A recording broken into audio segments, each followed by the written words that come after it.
Bonjour, bonsoir à toutes et à tous et bienvenue sur Radio Diagonale, votre web radio 100% rouge et blanche pour ce débrief de la 17e journée de Ligue 1. 17e journée jouée en retard vu que la journée avait été retardée avec les manifestations des Gilets jaunes. L'AS Monaco qui recevait au Stade Louis II l'OGC Nice, et Monaco dans un match un petit peu bizarre, un petit peu soporifique dans un premier temps, puis un petit peu fou en deuxième mi-temps. A fait match nul un partout, ouverture du score par l'intermédiaire de Alain Saint-Maximin avant l'égalisation grâce à la goal line technologie de Badiachil. Et pour m'accompagner ce soir, je serai avec Boris. Salut Boris. Salut Rome. Et je serai avec Patrice. Salut Patrice. Salut à tous. Bon, pour commencer, la question habituelle, Boris, qu'est-ce que tu retiens en quelques mots de cette rencontre ? Un bilan à nouveau un peu mitigé, dans le sens où c'est un match que je ne voyais pas trop comment on pouvait le gagner avant le coup d'envoi, déjà en voyant les joueurs disponibles, la composition, au vu de la première mi-temps et notamment après le but, où je trouvais qu'on n'avait pas forcément beaucoup d'opportunités. Et puis il y a un match qui a complètement changé après le carton rouge niçois, et où là par contre au bout du compte on a plutôt des regrets de ne pas avoir fait mieux et de ne pas être allé chercher 2 points de plus. Donc un peu le même sentiment au final que le match au Vélodrome de dimanche. Donc plutôt des regrets au final. Ouais, des regrets, et puis un peu un sentiment de surplace, quoi, parce que on a pris encore 2 points en 2 matchs, on a cruellement besoin de points. Je crois que Guingamp a gagné, alors je sais pas si du coup on est passé dernier, mais non, de la virage, on est encore devant eux. Mais du surplace, c'est plutôt des regrets du coup. Et de ton côté, Patrice ? Moi, je rejoins Boris. Pour moi, c'est un match frustrant et ça accumule avec celui de Marseille où c'était pareil, quoi. Ces 2 matchs, on a l'impression qu'on pouvait les gagner et prendre des points et enfin décoller un peu. Et au final, on a que 2 points et ça suffit pas, quoi. Dans d'autres circonstances, d'arracher un nul dans un derby ou à Marseille, c'est bien, mais là non. Là, il faut absolument qu'on prenne des points en ce moment. Alors en effet, il fallait absolument prendre des points, mais on savait que comme il s'agissait d'une rencontre en retard, Monaco malheureusement ne pouvait pas aligner ses 3 recrues, puisque de toute façon on sait que William Vainqueur, étant blessé, n'aurait de toute façon pas disputé cette rencontre. Donc Boris, on savait très bien qu'on allait avoir au final un petit peu l'équipe qu'on a eue sur la première partie de saison et qui nous inquiétait. Seule bonne nouvelle peut-être, en tout cas dans le groupe, on avait les retours de Falcao et Sidibé et au final de Jovetic, alors que pourtant il semblait ne pas avoir été inscrit dans le groupe hier. Alors est-ce que c'était une erreur au niveau du communiqué ?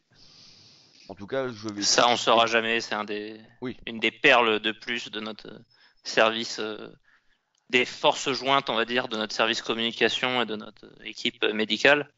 Mais ouais, comme tu l'as dit, en fait, il y a une écriture positive depuis quelques jours, quelques semaines, là, suite à un mercato assez actif du club, et notamment en partie la signature de Fabregas. Mais là, c'était vraiment une parenthèse à l'intérieur de cette écriture positive, parce que là, on était avec les mêmes forces, plus ou moins qu'on a eu sur la première partie de saison, et c'est pour ça que moi j'avais pas forcément d'espoir qu'ils fassent beaucoup mieux que ce qu'ils ont fait les mois d'avant.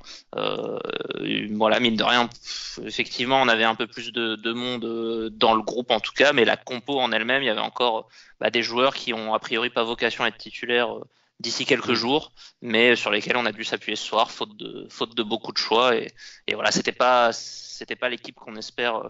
C'est pas l'équipe avec laquelle on espère se sauver. Non, c'est pas l'équipe avec laquelle on espère se sauver. En plus, le groupe très clairement était assez particulier parce qu'il y avait quand même 26 joueurs dedans, auxquels on peut rajouter Jovetic. Donc c'était histoire de dire en fait on met tout le monde dedans. Par contre, au niveau de la composition, est-ce que vous avez été surpris par les différents choix d'Henry? Voilà, comme je l'ai dit, on était content, on a vu le retour de Falcao, le retour de Sidibé potentiellement, au final de Jovetic. Au final, ces 3 joueurs ont pris place sur le banc, Patrice. Donc on s'est retrouvé avec une équipe où en fait on savait presque avant même que le match commence où seraient les problèmes. ça a pas raté. Mais est-ce que toi, t'aurais voulu voir d'autres joueurs et peut-être même voir tout de suite des Falcao ou des CDB titulaires, même si on sait qu'ils sont certainement en gros manque de rythme? Si on met de côté Jovetic, où on n'avait aucune nouvelle, on pensait pas du tout qu'il serait là, Falcao, on avait quand même eu que des nouvelles qui étaient plutôt négatives, comme quoi il jouerait pas. Toutes les compositions qui nous avaient été données, c'était sans lui. Donc je m'attendais vraiment pas à le voir titulaire, voire peut-être même pas sur le banc, parce que je pensais qu'il serait encore malade. Par contre, tout le monde nous annonçait comme quoi Sidibé avait bien repris l'entraînement et qu'il allait être titulaire. Toutes les compositions des médias le mettaient titulaire. Et je m'attendais vraiment à la même compo qu'on a eu, mais avec Hendrich décalé de l'autre côté, Sidibé titulaire à droite. Pareil de ton côté, Boris? Ouais, bah ta première question, c'était surpris, bah pas tellement en fait, parce que Oui. on a compris que Henry n'hésitait pas à faire appel à Serrano pardon, et Silla, aux grandes dames de la plupart des supporters qui trouvent ces deux joueurs nuls. Parmi les jeunes qu'on a vus cette année, c'est peut-être les deux moins bons, mais pourtant c'est ceux-là qui ont le plus de temps de jeu. Alors c'est peut-être de par leur position qui fait qu'il y a que à ce poste-là. Mais ça m'a pas étonné de les voir jouer, ça m'a déçu plus qu'autre chose. Mais voilà. Après, entre ce qu'on espère, c'est compliqué parce qu'on n'a pas, on n'a pas les infos d'un point de vue physique, on n'a pas les sensations, on les a pas vus à l'entraînement. Enfin, Sidibé, Jovetic, ça fait des mois qu'on les a pas vus. Bon, Falcao, il était malade, mais voilà, on manque d'informations, on va dire, pour faire un choix vraiment informé. Après, voilà, moi, ne serait-ce que je préfère. J'ai toujours dit, je préfère des joueurs comme Massingo, comme Diop, voire même. Alors, j'ai parlé de Silla et de Serrano. Pour moi, j'en rajoute un, c'est Jemerson qui doit jamais jouer avec nous. Et je pense à un mec comme Panzo que je préférerais voir aussi. Donc après, c'est pas toujours les mêmes postes, mais j'aurais préféré à la limite qu'on combine quelque chose, un autre système, et plus voir certains parasites. Oui, oui, très très clairement, toi comme moi, de toute façon, Patrick, je sais pas trop comment tu te places par rapport à ça, mais on n'est pas très fan de ce système de jeu à trois défenseurs. Après, ça semble plutôt être prometteur avec Naldo. Là, le souci, c'est que vu que Naldo ne pouvait pas jouer cette rencontre, malheureusement, on pouvait s'attendre à Jemerson, ou alors peut-être, moi j'avais potentiellement pensé aussi à Heinrich, et du coup à mettre Glick dans l'axe de cette défense. Par contre, du coup il fallait mettre Sidibé sur un côté, mais moi ce qui m'a tout de suite choqué en fait quand j'ai vu la composition d'équipe, c'est que c'était l'axe en fait. Tout le centre du terrain posait problème, à savoir Jemerson évidemment, notre milieu de terrain qui va pas, qui encore une fois ce soir ça va pas du tout, que ça soit Benasser ou Tielmans, ça ne va pas. Et Silla en pointe, donc c'est un peu la colonne vertébrale du jeu. Et on se doutait qu'il y aurait des soucis de ce côté-là, et au final Patrice, ça a pas raté quoi. Bah oui, parce que du coup, la seule occasion, on peut dire quasiment que Nice a eu sur la première mi-temps, elle vient d'un problème sur cet axe et elle vient d'un problème de nos propres joueurs. Parce que du coup, pour moi, c'est une double erreur. La première d'Aïd Benasser qui est au milieu de terrain, qui est pas trop pressé, mais qui est entouré de joueurs niçois, qui cherche une solution. Du coup, qui fait un premier tour sur lui-même, qui fait un deuxième tour sur lui-même, avant du coup d'être bien pressé et de dégager un peu comme il peut, sauf que le ballon va dans l'autre sens. Et là, Emerson nous fait sa spéciale, c'est faire une erreur par match pour offrir un but gentiment à l'adversaire. Et puis forcément, vu que c'est Monaco, c'est un ancien joueur de Monaco qui nous crucifie, c'est Maximin qui du coup a un face-à-face à faire avec Benaglio et qui met parfaitement le but. Alors justement, pour revenir un peu à ce but, à cette action, moi j'ai trouvé ça un peu quand même un peu anormal, un peu sévère de la part d'Henry et même de la part des commentateurs de quand même énormément charger Benasser, qui certes fait une erreur, c'est incontestable, mais c'est quand même une erreur qui est largement rattrapable à plusieurs reprises par Jemerson, et je trouve qu'au final l'erreur de Jemerson a été globalement un petit peu passée sous silence, alors que Benasser, qui ne fait pas un bon match, qui d'ailleurs n'avait pas non plus fait un bon match ce week-end, je trouve il a été un peu trop vilipendé sur ce coup-là. Je sais pas ce que t'en penses, Boris, mais j'ai pas trop compris en fait. Même la réaction de Thierry Henry à tout de suite en vouloir à ce joueur, alors que pour le coup, certes il fait une erreur, mais Emerson derrière, c'est au final c'est bien plus grave. Ouais, bah alors je vois ce que tu veux dire. En plus, j'étais un peu sur la même ligne que toi. Pour moi, les deux sont fautifs. La grosse erreur, c'est quand même Jemerson. Après, je pense, ce qu'il faut comprendre dans ce que dit Henry, c'est que, bah, tu vois, Jemerson, c'est vraiment la boulette. C'est la boulette d'intervention, mais bon, enfin, tu vois rarement c'est comme une boulette de gardien un peu en fait. Tu vois rarement un entraîneur qui va péter un câble sur son gardien après une erreur. Je pense que ça fait partie de leviers de motivation, de choses sur lesquelles ils essayent pas trop d'appuyer. Benasser, là où c'est un peu différent, c'est que c'est vraiment une erreur de choix pour le coup. C'est une mauvaise prise de décision, une mauvaise prise d'exécution. C'est lui qui a le jeu à ce moment-là, quoi. Après, Jemerson, il rate complètement son intervention, mais je pense que dans la psychologie de l'entraîneur, c'est des choses où il n'y a pas forcément lieu d'appuyer à ce moment-là. Tout le monde l'a vu, tout le monde sait que c'est une erreur. Alors que Tillmans, il y a peut-être plus une philosophie de jeu derrière, quoi. Donc effectivement, oui, pardon, Benasser. Voilà. Après, oui, moi je suis plutôt sur la ligne aussi que malgré l'erreur de Benasser, Jemerson. Enfin, je suis persuadé qu'avec Naldo, il n'y a pas but, par exemple.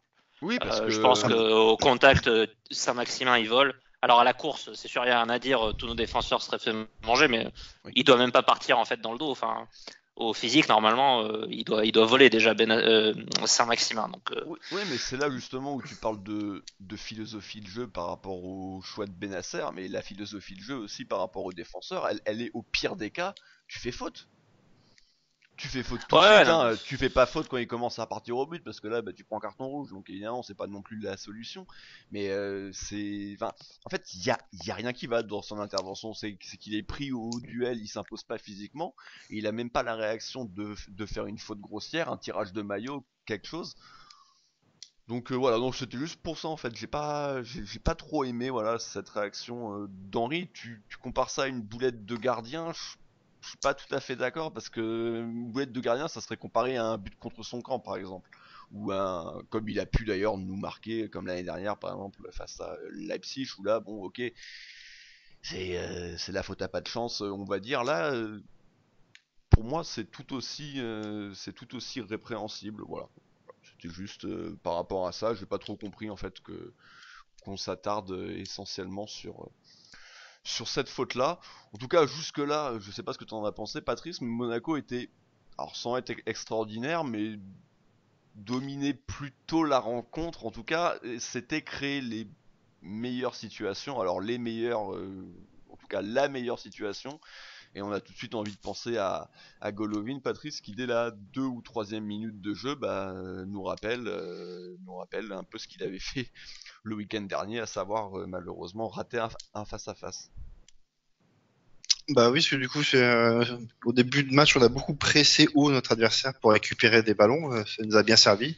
Et tout de suite, au bout de la 2e minute, où Silla récupère un ballon et fait une très très belle passe pour Golovin, qui va du coup défier Benitez en 1 contre 1. Sauf qu'il frappe, il croise sa frappe, mais complètement sur le gardien. Donc, heureusement, ça fait une deuxième grosse occasion qui met pas au fond. Et on commence à se demander quand est-ce qu'il va nous mettre enfin ce premier but. Oui, c'est sûr. Après, bon, on sait, c'est pas un numéro 9, c'est pas un pur attaquant, mais bon, là, quand même, on parle de vraies grosses situations, donc c'est quand même assez problématique. Après, jusqu'au but, encore une fois, Boris, Monaco était pas spécialement en danger, on les mettait pas non plus spécialement en danger. ouais, c'était un match assez équilibré. Oui. Ils avaient une meilleure maîtrise technique du ballon, mais ils en faisaient pas forcément effectivement grand-chose non plus. On se dirigeait vers une mi-temps à 0-0 un peu soporifique, quoi. Ouais, moi je trouve surtout qu'ils ont été un peu plus capables de fulgurance individuelle. Et d'ailleurs, on le verra en deuxième mi-temps, on s'est fait peur à 2 3 reprises sur des vraies différences individuelles. Et c'était déjà le cas en première mi-temps, mais c'était souvent en fait un pétard mouillé. C'est un joueur arrivé sur un dribble à éliminer un de nos joueurs. Mais au final, derrière, c'était tout de suite repris. Il y avait tout de suite un mauvais choix. Saint-Maximin, à 2 3 reprises, a réussi à faire une bonne chose dans un premier temps, mais derrière, on perdait assez vite le ballon. Donc oui, c'était, en tout cas globalement, c'était quand même assez soporifique. Il se passait pas grand-chose.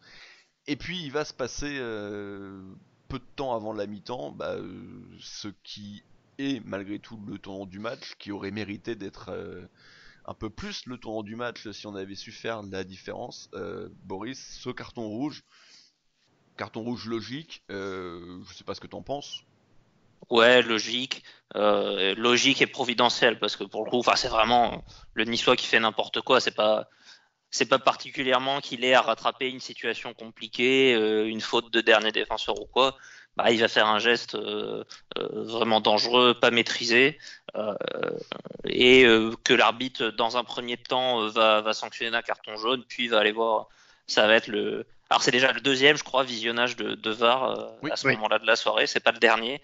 On a eu un match. Avec pas mal de 3 VAR et une goal line, il va assez logiquement, je trouve.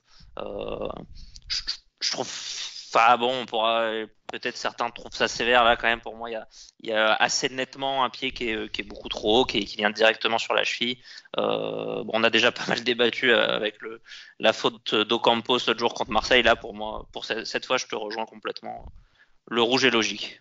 Oui, et pourtant, contrairement à Ocampos, le contact au final est moins net. Parce que, mais heureusement d'ailleurs au final, parce que c'est ce que je disais, si son pied est 5 cm un peu plus à gauche, là pour le coup, il peut en tout cas lui casser la jambe ou en tout cas lui faire excessivement mal. Donc je sais pas ce que t'en penses, Patrice, il n'y a pas quand même grand chose à dire sur le carton rouge, même si c'est vrai que le contact au final est pas si dangereux que ça, mais si on doit attendre d'avoir une grave blessure pour mettre un rouge sur ce genre de situation, je pense pas que ce soit la solution.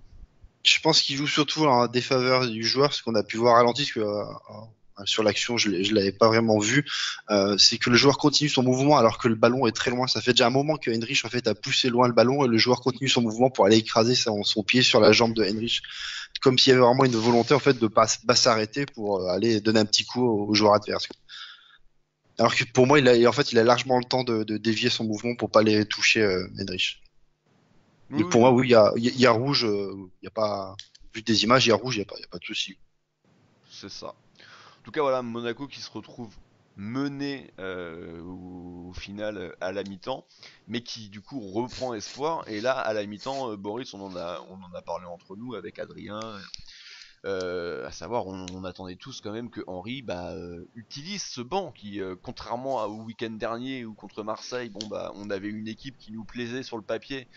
Par contre, il valait mieux pas regarder le banc. Autant là, on avait quand même des solutions intéressantes. Et là, malheureusement, Henry qui au final reste sur son choix de base. Et voilà, c'est un premier sujet qu'on a envie d'aborder sur même la globalité des choix d'Henry, même en parlant un petit peu de ce qui s'est passé plus tard.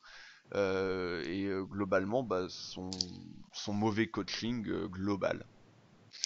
Ouais, il y a deux choses. Tu l'as dit, les joueurs, spécifiquement les joueurs sur le banc, dont on pouvait espérer qu'ils rentrent assez rapidement parce qu'il y avait des joueurs de grande qualité. Et puis il y avait aussi la question du schéma. Moi, je souhaitais vivement et dès la mi-temps un changement de schéma pour Nice étant un joueur de moins. Je les imaginais pas rentrer un attaquant et du coup finir avec le seul Saint-Maximin en attaque. J'étais du coup vraiment favorable à un passage à une défense à 4. Tu aurais sorti de Jemerson, non? Évidemment. Au hasard. Non, c'était pour être sûr. Hein, ouais, non, évidemment, Jemerson. En plus, c'était l'occasion de sortir un clochard et faire rentrer alors Jovetic, Falcao, le plus apte des deux. Je n'ai pas forcément de religion de ce côté-là, mais déjà au moins un changement. Ça permettait à la fois pour moi d'avoir un système un peu plus adapté aux circonstances du match et d'apporter de la qualité aussi devant. Henry, il viendra plus tard au changement, mais poste pour poste. Le schéma bougera pas du tout. Oui. Donc voilà, il a l'air vraiment de s'accrocher à cette défense à 5 ou à 3, ça dépend comment on la voit. C'est qu'il la fasse dès le début pour garder une certaine identité, des automatismes, pourquoi pas, mais je trouve que les circonstances du match appelaient à changer. Ou alors à la limite garder cette défense à 3, mais avec des latéraux à ce moment-là qui jouent vraiment beaucoup plus haut, qui soient beaucoup plus actifs, qui jouent quasiment comme des ailiers. Le problème, c'est qu'on avait des latéraux qui n'étaient pas du tout au niveau ce soir, donc c'était pas vraiment la solution. Après, à la décharge d'Henry, est-ce que les remplaçants qu'on avait, surtout les 3 qui sont rentrés, avaient 45 minutes dans les pattes? Ils reviennent tous les 3 de blessure. Autant pour Falcao et Jovetic, on ne pourra pas le dire. Mais clairement, Sidibé, il avait pas 45 minutes, parce que là, le peu qu'il a joué, il a été cramé tout le long, on a l'impression. Donc, est-ce que justement, il n'avait pas cette solution de faire tout de suite un remplacement parce que les joueurs allaient pas tenir jusqu'à la fin? Bah, vu qu'il les fait rentrer vraiment à la 70e, c'est presque inquiétant à ce moment-là d'avoir 3 joueurs sur le banc qui ont que 20 minutes dans les jambes, quoi. Même si c'est des joueurs de qualité. Oui, mais il y a le but qui change aussi Ouais, mais qui change après l'idée. Peut-être que dans son idée, à la 60e, il faisait déjà un remplacement. Et là, du coup, le but, l'égalisation, amène que l'équipe tourne bien comme ça et qu'il peut encore attendre un peu. Mais je pense qu'il y a aussi dans son esprit, en fait, il se dit, bah, ils ont pris un rouge, je vais voir un peu ce que ça donne avec mon équipe telle quelle. Est-ce qu'on va réussir à les mettre en danger, en fait? Et bah, d'ailleurs, ça va payer assez vite, hein. Mais pour moi, c'est pas forcément la bonne logique. Pour moi, il faut me mettre plus proactif que ça et tout de suite utiliser le fait de jeu et comment dire, et adapter tout de suite la tactique. Après, voilà, on saura jamais effectivement ce qu'ils avaient dans les jambes, les joueurs, et si ce changement-là était possible. Ouais, alors moi justement par rapport à ça, j'ai deux éléments. Après vous me direz ce que vous en pensez. C'est que justement ce but au final, alors on peut jamais dire qu'une égalisation est une mauvaise chose, mais justement ça conforte un peu Henry dans le choix de rester dans ce schéma. Le fait qu'on marque quand même au final assez rapidement, parce que le but intervient à la 50e minute, je crois. Et Oui. autre chose, Patrice, tu parles de est-ce qu'ils ont 45 minutes dans les pattes. Alors pour Sidibé, je suis assez d'accord parce que poste sur le côté, donc besoin quand même d'un gros volume de jeu. En plus, on sait que Sidibé, c'est quand même son point fort numéro 1. Quand il est bien, c'est quand il est vraiment à 100% physiquement. Et c'est vrai, il faut reconnaître que quand il n'est pas à 100% physiquement, bah du coup, on voit quand même ses nombreuses lacunes techniques. Pour ce qui est de Falcao et de Jovetic, on peut quand même pas considérer que c'est les deux joueurs qui ont le plus gros volume de jeu. Ils n'ont pas besoin d'avoir spécialement un physique parfait pour tenir 45 minutes, encore plus contre une défense très basse qui va jouer à 10. Moi je trouve que par contre ces deux choix-là auraient pu s'opérer plus vite. Si vous avez quelque chose à... Ouais, après, je vais revenir sur ce que disait Boris, qui était pas bête. Peut-être que Henry a voulu voir comment recommencer le match et voir où étaient les défauts et où était justement le point faible pour faire ces changements. Ouais, je pense que si on marque, qu'il a attendu un petit peu. Et voilà, si on marque pas, le changement. Si on marque pas, à mon avis, 55e, ça commence à bouger, quoi. Bah ouais, il a dû se dire, je me mets. Et c'est en ça qu'effectivement, Rome n'a pas forcément tort. C'est un peu un bien pour un mal, l'égalisation, dans le sens où. Alors, forcément, on le prend, hein, le but. Mais du coup, Henry va pas trop bouger pendant un petit moment après. Parce que je suis d'accord quand même que malgré le but, les changements interviennent beaucoup trop tard. Là-dessus, je vous rejoins quand même. Les changements, ils interviennent coup sur coup pour les deux premiers. Sidibé, Falcao, c'est 70 et 71e minute de jeu, donc en plus, au final, même temps de jeu pour les deux joueurs. Jovetic, ça sera un petit peu plus tard. Bon, Sidibé, on l'a dit, il n'a pas apporté grand chose. Voilà, une première bonne intervention, mais tout de suite gâchée par un emmêlage de crayons assez exceptionnel. Comme il est quand même coutumier du fait. Voilà, ça fait partie du package. Il y a beaucoup d'envie, il y a une vraie bonne récupération. Malheureusement derrière, ça suit pas. Pour le reste, c'est très mauvais. Voilà, je suis le premier à le défendre. J'aime beaucoup ce joueur, mais là, son entrée en jeu est très mauvaise. On peut pas dire le contraire. Falcao, on a vu quand même à une ou deux reprises que bon, au niveau de la vitesse, c'est compliqué, mais il obtient quand même au final ce qui sera notre meilleure occasion de la seconde mi-temps. Et moi j'ai plus envie de revenir sur l'entrée de Jovetic, que j'ai trouvé très intéressant. Alors vraiment les toutes premières minutes où il est rentré, où il s'est positionné, j'ai trouvé un petit peu plus bas, où il a touché le ballon, où il a permis un peu de fluidifier le jeu, parce que au bout d'un moment il nous fallait ce mec là au milieu de terrain qui une nouvelle fois est censé être Tielemans et qui une nouvelle fois est incapable de le faire. Et il l'a fait. Ou Golovin. Oui, mais Golovin est un peu plus haut, mais à la limite ou Golovin aussi, mais Golovin l'a fait un petit peu plus, je trouve. Après, bon, il arrive rarement à trouver de vraies solutions, mais il garde un peu le ballon au pied, il le perd pas directement. De toute façon, on reviendra un peu plus tard sur sa prestation, mais et Jovetic l'a fait, et après, il s'est tout de suite positionné à hauteur de Falcao en attaque, et à partir de là, il n'a plus servi à rien, et les 10 dernières minutes monégasques, parce que vu que le match est quand même allé jusqu'à la 96e, ont été une lente souffrance où au final on avait une ligne devant et des mecs derrière qui s'évertuaient à essayer de leur donner des ballons, mais qui étaient plus mauvais les uns que les autres. Ouais, c'est vrai que je rejoins assez ce que tu disais sur les deux. En fait, c'est les rares fois où ils se sont signalés. En fait, Falcao et Jovetic, c'est en dehors de la surface en fait. C'est une frappe assez lointaine quand même de Falcao. Alors de mémoire, il est à l'entrée de la surface, mais je crois pas qu'il soit dedans. Et Jovetic, c'est quand il a touché des ballons un peu plus bas, mais dans la surface, ils n'ont pas réussi une seule fois, je pense, à être trouvés en bonne position. Voilà, ils n'ont pas réussi enfin, mine de rien, on avait de la qualité sur le banc, mais c'était pas non plus l'assurance tout risque, quoi. Ils ont pas forcément. Voilà, c'est sûr qu'à côté de Moussa Sylla, voilà, on est quand même preneur, hein, mais voilà, dans la surface, on n'a pas réussi à les mettre en bonne position et on n'a pas pu profiter non plus tellement de cette qualité-là.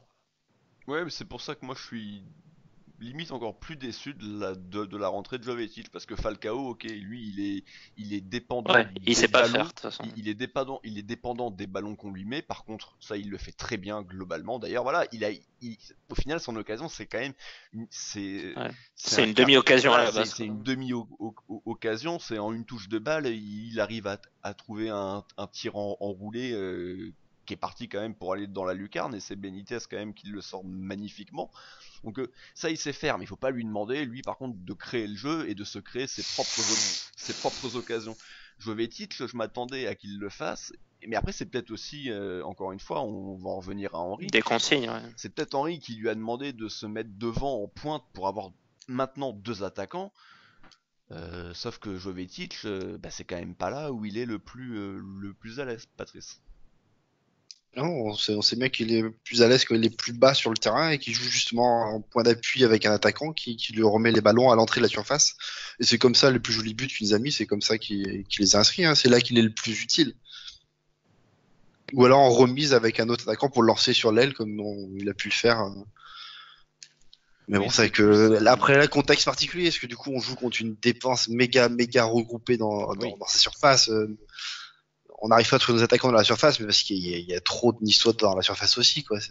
Mais raison de plus, du coup, pour ressortir un peu.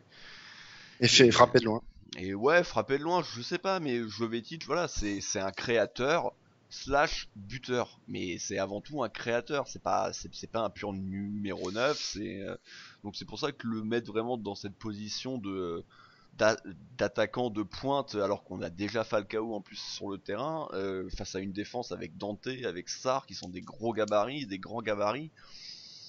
Voilà, l'utilité, et voilà. Au final, on attendait tous ces changements-là, et au final, très décevant, quoi. Il y a eu 2-3 minutes sympas, mais au final, ça c'est tout de suite tari. On va quand même revenir aussi sur un autre fait qui s'est déroulé pendant ce match, c'est le fameux penalty accordé à Nice. Déjà, faute ou pas faute? Alors moi je dis pas faute, parce que le joueur pousse trop loin son ballon et on voit qu'après il fait un petit écart pour aller se taper Badiachil. Qui pourtant Badiachil, lui, on voit bien qu'il freine, il se met sur la retenue, et Attal fait le petit mouvement de côté pour aller justement le percuter et tomber. Pour moi, non, il devrait pas y avoir penalty. Il avait aucune solution derrière de toute façon pour aller récupérer son ballon et faire une frappe. Ouais, je suis d'accord. Enfin, disons que si c'était jugé purement à vitesse réelle, que l'arbitre siffle le penalty, bon, ça m'aurait pas forcément choqué parce que sans ralenti, voilà, moi en regardant le match devant ma télé, premier réflexe, j'ai l'impression effectivement qu'il y a faute. Oui. Par contre, je suis un peu surpris qu'ils maintiennent cette décision-là en revoyant l'image, où je trouve que clairement, Attal va chercher le contact. que sinon, s'il avait maintenu une course normale, Badiachil l'aurait pas forcément percuté. Donc voilà, contact il y est, hein, mais c'est pour ça, j'imagine qu'il a maintenu sa décision. Mais moi, dans l'esprit, je trouve que, enfin pour moi, il n'y a pas faute. Je dis pas ça parce que c'est Monaco, parce que je juge toujours de manière assez objective les décisions d'arbitrage, en tout cas j'espère. Mais ouais, là, pour moi, c'est pas faute. Ouais, En tout cas, je préfère que ce genre de contact-là soit pas sifflé. Oui, c'est surtout qu'en plus qu'on voit quand même, enfin moi je trouve qu'on voit quand même assez clairement au ralenti qu'il plante sa jambe gauche au sol et que déjà il pousse le ballon trop loin, bon ça ok à la limite, mais en plus surtout il est déjà largement en train de tomber en fait. Avant même que Badiachil arrive. Alors, ça se joue pas non plus à. C'est pas qu'il arrive 2 secondes après. Mais il y a quand même clairement sur les images, il plante sa jambe gauche. Je sais même pas d'ailleurs s'il le fait exprès hein, au final. Ouais. Et Badiachil vient le contacter dans un deuxième temps. Le penalty est très sévère. Heureusement, le penalty est raté. Benaglio, on peut dire enfin qu'il est décisif et que c'est utile, parce qu'il était souvent décisif, mais dans des branlées. Donc au final, il était décisif, mais pendant une demi-heure, et puis il ne faisait que retarder l'échéance. Voilà, pour reprendre un grand penseur des années 2000, Boris, The Ball Don't Lie, hein, voilà. Donc ça fait plaisir honnêtement parce que ça aurait été quand même dur de se retrouver mené 2-1 par une équipe niçoise qui au final a ces deux occasions dans le match quoi. Ouais, après je sais pas vous comment vous l'avez vécu, mais moi quand je vois que c'est Saint-Maximin qui va tirer, j'avais quand même un petit espoir parce que je me dis c'est le genre de joueur, ça m'étonnerait pas plus que ça qu'il le manque. Donc voilà, il n'y avait pas un Balotelli ou quoi en face. Donc quand je l'ai vu tirer, je me suis dit allez, il y a quand même, c'est pas encore marqué. Et voilà, il est d'ailleurs assez mal tiré. Hein. Benaglio a pas besoin particulièrement de faire un exploit pour le sortir. Oui. Donc voilà, effectivement là, ça aurait fait vraiment mal aux têtes, je pense, dans un match à 10 contre 11, enfin 11 contre 10 du coup pour nous, de repasser derrière. Ouais, ça aurait gros mal de tête là, quoi. Donc au moins on évite ça et merci à Benaglio sur le coup. Oui, pareil hein, Patrice, ça aurait été quand même un petit peu rude d'être mené 2-1 au vu, même si on n'avait pas été extraordinaire. Nice, faut quand même, parce que nous encore une fois c'est logique, on est supporters monégasques, on débriefe globalement à chaque fois les rencontres sous le prisme de notre équipe. Mais je pense que là, quand même, les supporters niçois ce soir, globalement, 100 € du match nul. Ils sont 1 € du match nul et j'espère aussi qu'ils se rendent compte que bon, certes, on n'est pas très fort, mais c'est quand même relativement catastrophique à Nice. Hormis quelques vrais exploits individuels, ajouter à ça une énorme erreur de Jemerson évidemment, la rencontre quand même elle est plutôt en notre faveur. Ils ont un gardien qui fait 2 vrais gros arrêts sur Golovin puis sur Falcao. Donc, sur Silla aussi, il sort dans les pieds de Silla à un moment donné. Ouais, enfin bon, sur Silla, on peut pas vraiment considérer ça comme un arrêt. Hein. Ouais, mais je trouve que Serrano fait une belle percée et lance vraiment bien Silla. Et... C'est vrai. Et du coup, il sort très rapidement. Du coup, Silla a pas le temps de vraiment. Tu peux pas prendre un but sur une percée de Serrano et une frappe de Silla, c'est pas. C'est dur quand même, tu vois. On n'est pas en N2 là. Hein. Non mais on n'est pas sur FIFA. Quoi. Donc non mais voilà, donc il faut quand même pas oublier ça aussi.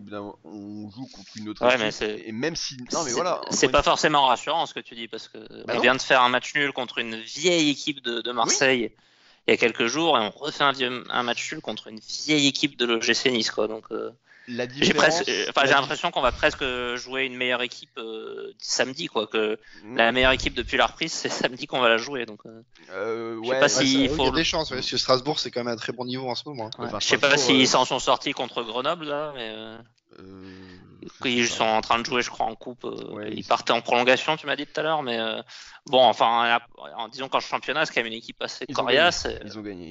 Ouais. Ils ont gagné. Il va falloir élever le niveau. Si on joue comme on a joué contre Marseille et Nice, je suis pas sûr qu'on gagne beaucoup de matchs, quoi. Donc.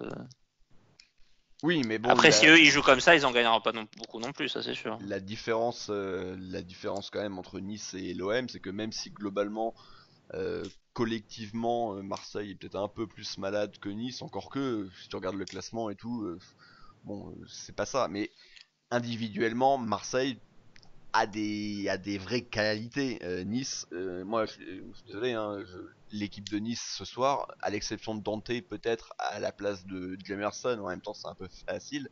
Sinon, je prends aucun de leurs joueurs dans le 11 de Monaco. Alors que Marseille, déjà, à mon avis, discute un peu plus. Le truc, c'est qu'à mon avis, ils vont te retourner le compliment, hein, parce que combien de nos joueurs, en tout cas le 11 titulaire de ce soir, il y en a combien qui jouent à Nice? Pas beaucoup, à mon avis. Hein. Eux, ils vont te dire sortie de Ronny Lopez et allez, Badiachile qui soit un peu solide derrière. Bon, alors c'est sûr qu'on a du monde un peu sur le banc et sur le flanc, mais dans l'équipe, pour moi, le 11 aligné, il est meilleur à Nice ce soir que le nôtre. Après, ils n'ont pas des grosses stars. Hein, si tu préfères Tielemans, si tu préfères Golovin. Entre Tielemans et Cyprien, je suis pas sûr. Golovin, pour l'instant, j'ai rien vu. Golovin face à Saint-Maximin, je suis pas sûr que je prends Golovin, en tout cas pour jouer en Ligue 1 aujourd'hui. Cyprien face à Tielemans, je suis pas sûr. Tamez, il est titulaire tous les jours chez nous, Tamez. Hein. Tamez, c'est meilleur que Vainqueur, que Benasser, que Pelé. Benasser, il joue pas à Nice. Hein. Dante, bon, derrière, à la limite, c'est pas là qu'on est le plus mal dépourvu. Benitez est un vrai bon gardien. Attal, il est très fort. Après, ils ont des joueurs assez moyens dans l'ensemble, mais c'est une équipe assez moyenne en même temps, quoi. Mais je suis pas sûr que ce soir on aligne un 11 beaucoup plus reluisant. Dans quelques semaines peut-être, mais ce que je vois ce soir, moi, ça. Dans quelques semaines, c'est évident, et même... Non, mais c'était par rapport aussi à la comparaison avec l'OM, parce que là, on parle de Monaco, mais je fais exactement pareil pour l'OM. Tu me mets le 11 de l'OM et le 11 de Nice, je prends pas un seul Niçois. Après, c'est collectif, c'est des problèmes d'entente, c'est des problèmes de coaching, mais individuellement, les joueurs... Il n'y a pas photo entre les deux équipes, mais bon, bref. Sur le papier, voilà. L'OM sur le papier, ils ont une équipe qui est pas loin d'être assez impeccable. Hein. C'est juste que pour des raisons que moi j'ai pas trop compris, ça tourne pas cette année. Mais sur le papier, il n'y a pas grand-chose à redire. L'équipe, elle est assez solide à tous les postes. L'OM. Nice, c'est une équipe, c'est une équipe qui à la base doit être la première, on va dire, en tout cas qui pourrait ambitionner d'être la première du second championnat, quoi. Hors les quatre gros. Sur le papier, je trouve qu'ils peuvent se situer à peu près là, quoi. Mais avec un énorme écart, forcément. Donc voilà, je pense que Strasbourg, c'est pareil. Après, encore une fois, voilà, c'est une histoire de collectif, d'entente. Ouais, de dynamique. De dynamique, voilà. Et puis, on va encore dire que je parle de l'OM, mais l'OM, ils ont la même équipe que l'an dernier. J'ai pas l'impression qu'ils font complètement la même saison. Hein. Et pourtant, c'est les mêmes joueurs. Donc, Non, mais moi, je suis sur le cul de la saison de l'OM parce qu'ils ont des joueurs à tous les postes. Moi, je trouvais. Enfin, il y a l'attaque, forcément. Ils se sont plantés à ce niveau-là. Mais franchement, le 11, après, à part ça, il y a quand même des bons joueurs à quasiment tous les postes, quoi. Donc voilà, voilà. Encore une fois, une rencontre un petit peu bizarre, entre regret et en même temps, on n'est pas passé si loin que ça d'une défaite sans un arrêt sur penalty. Donc Monaco, on peut dire, on est toujours invaincu en 2019. Ouais, on a stoppé l'hémorragie. Mais Monaco aussi est le spécialiste du 1 partout en 2019. Donc voilà, à part Canet-Roussillon où là il y a eu 1-0, mais sinon on est quand même sur 3. On a tenu le 1-0 contre Canet. Et ils étaient à 10. Hein. Heureusement qu'ils étaient à 10. Mais on peut noter quand même que sur les 3 matchs où on fait match nul, à chaque fois on est revenu au score. Ce qui prouve que mentalement on va déjà un petit peu mieux. C'est une chose qu'on n'arrivait pas à faire en 2018. Non, ça va un peu mieux, mais là vraiment c'est victoire impérative contre Strasbourg pour valider en quelque sorte ces 2 points contre Nice et Marseille. Si on prend les 3 contre Strasbourg, bon, ça fera un début de 2019 à peu près correct. On sera pas trop mal lancé, on sera sur une dynamique plutôt bonne et plutôt en progression. S'il n'y a pas victoire contre Strasbourg, par contre, ça devient vraiment inquiétant. Ça devient inquiétant et moi justement j'ai un petit peu peur qu'on soit un peu dans le même mood qu'il y avait eu au mois d'août. Alors il y avait un peu moins, mais où on attendait tous Golovin, il joue pas encore. Vous allez voir. On passe notre temps à attendre. Hein.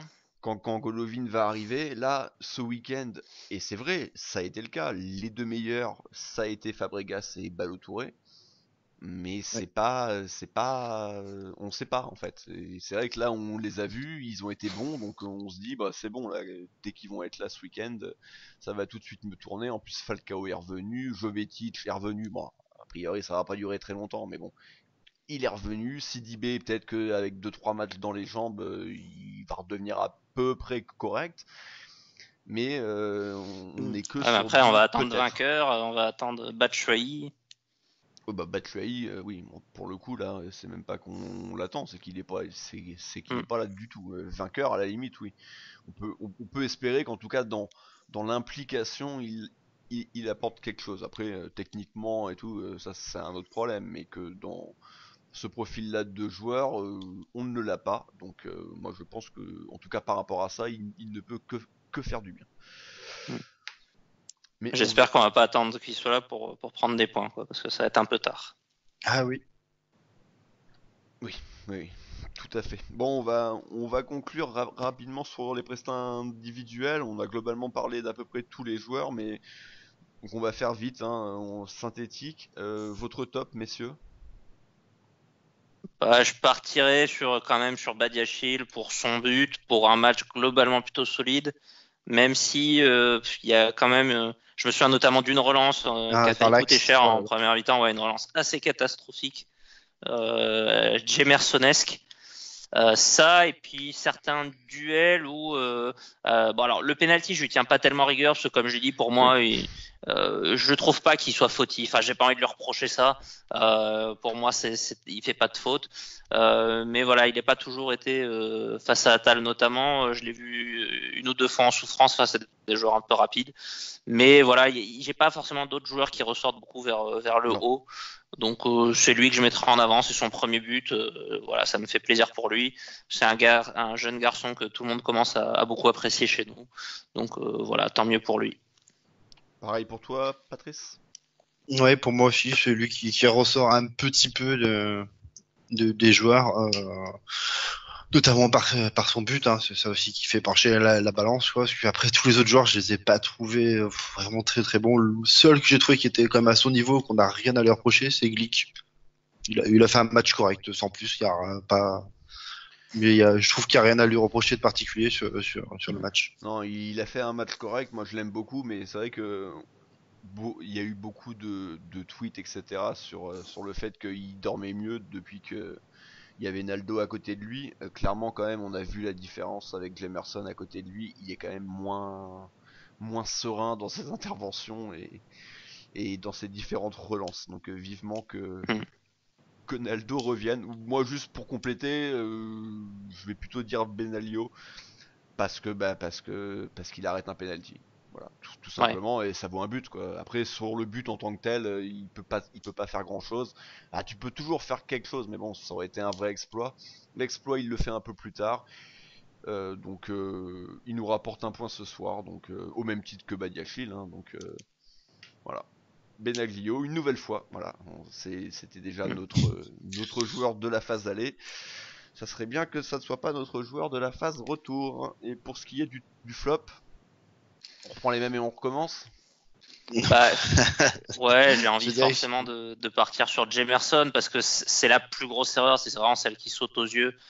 Non pas qu'il était à la rue forcément tout le match, parce qu'en dehors de cette erreur-là, après, bon, il y a 2-3 interventions forcément un peu limite, mais globalement ça va. Versus certains joueurs qui sont à la rue complètement tout le match, mais bon, c'est tellement énorme et c'est tellement répétitif au niveau de la saison. Moi, ça m'a rappelé Montpellier, en fait, c'est les images qui me sont tout de suite, c'est de ce calibre-là, quoi. Quand il se fait complètement boire par Petar Skuletic. Voilà, on est à ce niveau-là et c'est honnêtement je pense qu'il a fait plus en une saison de bourde que durant tout son passage à Monaco. On atteint un quota assez élevé et pour moi, il faudrait qu'il soit je dirais même pas un transfert parce que je vois pas avec qui on peut le refourguer, mais au moins dans un loft, quoi. Il faut plus qu'il joue jusqu'à la fin de saison, c'est pas possible, c'est risque de points perdus à chaque fois qu'il joue, donc et on peut pas se le permettre. Oui. Patrice. Disons que voilà, t'as des Serrano, des Silla à côté qui sont gênants, mais ça se matérialise pas aussi directement en points perdus, quoi. Bah oui, ils ne coûtent pas 2 points ces joueurs-là. Ils en coûtent peut-être quand même, mais pas aussi directement, quoi. Oui, pas de la même manière.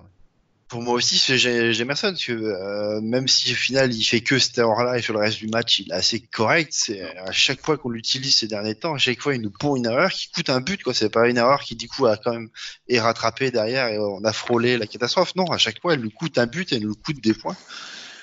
Et c'est lourd. Et du coup, bah à mon avis, demain il va encore prendre son petit 2 dans l'équipe comme il doit avoir une belle collection cette année. Ouais, bah globalement voilà, je suis assez d'accord avec vous, mais moi j'ai envie de mettre un autre joueur aussi un peu comme je l'ai fait pour Benaglio. Moi je vais encore une fois parler de Youri Tielemans. Parce que c'est pas possible, voilà, encore une fois, il était mieux là depuis quelques temps, il est vrai, avec Fabregas ça avait été beaucoup mieux. Mais bon, s'il a besoin d'avoir un joueur qui est champion du monde, double champion d'Europe, enfin, à côté de lui pour devenir un joueur correct, c'est quand même assez problématique. Donc très déçu une nouvelle fois par sa prestation. Il est incapable de trouver des solutions. Les 10 dernières minutes, c'était justement à lui. Et c'est pour ça que je regrette aussi que Jovetic ne soit pas descendu plus bas pour prendre son rôle et pour s'occuper de tout ça. Boris, on en a parlé, hein, une de ces dernières passes là dans les arrêts de jeu où il essaye un truc mais improbable, il le sait d'avance en plus que ça n'a aucune chance d'arriver et même d'être dangereux même si ça arrive. Moi j'en peux plus de ce joueur. Alors avec Fabregas ça va certainement être beaucoup mieux et comme ça tout le monde pourra dire on vous l'avait dit, vous voyez avec un bon joueur à côté de lui, bah il est fort.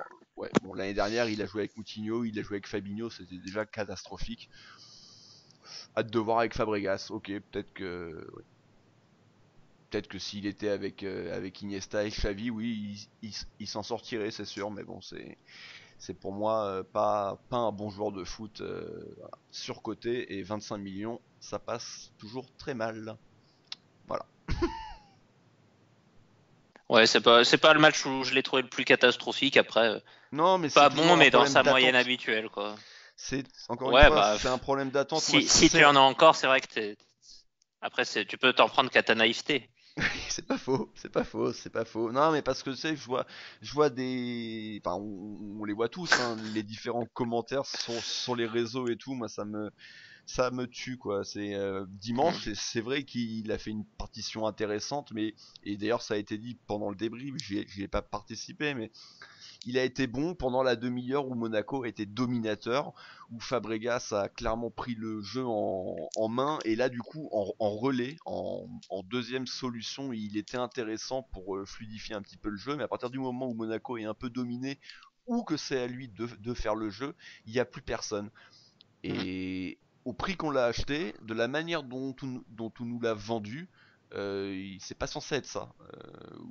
Ou alors il y a un truc qui va vraiment pas, quoi. Donc c'est pour ça. C'est par rapport à ce à quoi on s'attendait, son match à Marseille, ça devrait limite faire partie de la moyenne basse, quoi, de ce qu'on pourrait attendre de ce joueur-là, en fait. C'est-à-dire que Fabregas qui est arrivé, qui a à peine eu, je sais pas, qui a dû faire 2 ou 3 entraînements avec le club, qui est remplaçant toute la saison, bah, en 3 jours, il a déjà fait un meilleur match que Tielemans a jamais fait à Monaco, quoi. Enfin.